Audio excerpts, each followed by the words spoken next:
BA भाग तृतीय में सामाजिक विचारधारा पुस्तक में हम मैक्स वेबर द्वारा प्रतिपादित नौकरशाही के सिद्धांत का अध्ययन कर रहे हैं। आज हम नौकरशाही के लाभ एवं प्रकारों का अध्ययन करेंगे और उसके सामाजिक आर्थिक परिणामों के बारे में जानेंगे।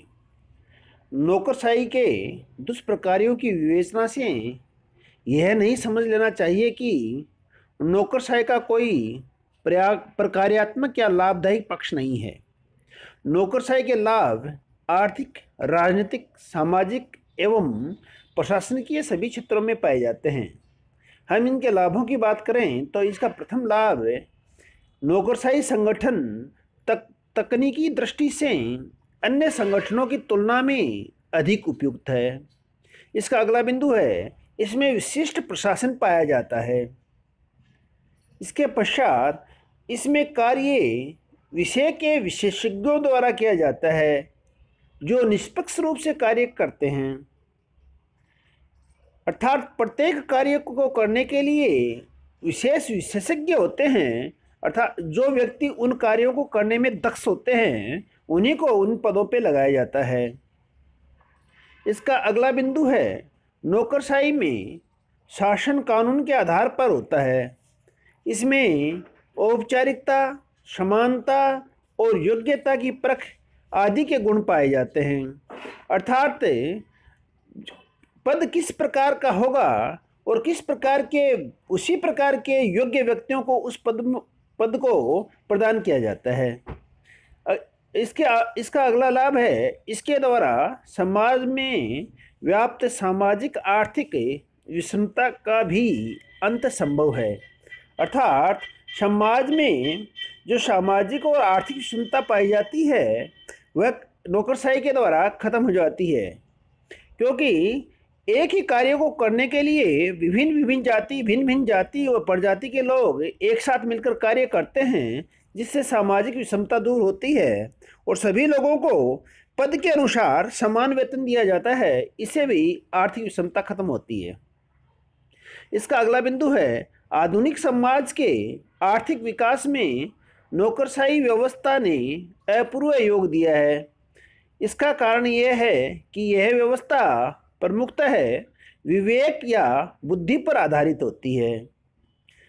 नौकरशाही का अगला लाभ है वेबर द्वारा वर्णित विवेकपूर्ण क्रिया का उत्तम उदाहरण नौकरशाही व्यवस्था ही है। यही कारण है कि इसमें सभी कार्य नियमों के अंतर्गत अधिक कुशलता के साथ होते हैं।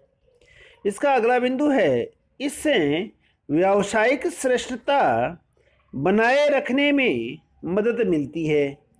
यही कारण है कि आधुनिक युग में बड़े बड़े उद्योगों का संचालन नौकरशाही तंत्र के द्वारा ही किया जा रहा है। पूंजीवाद या नौकरशाही में घनिष्ठ संबंध पाया जाता है।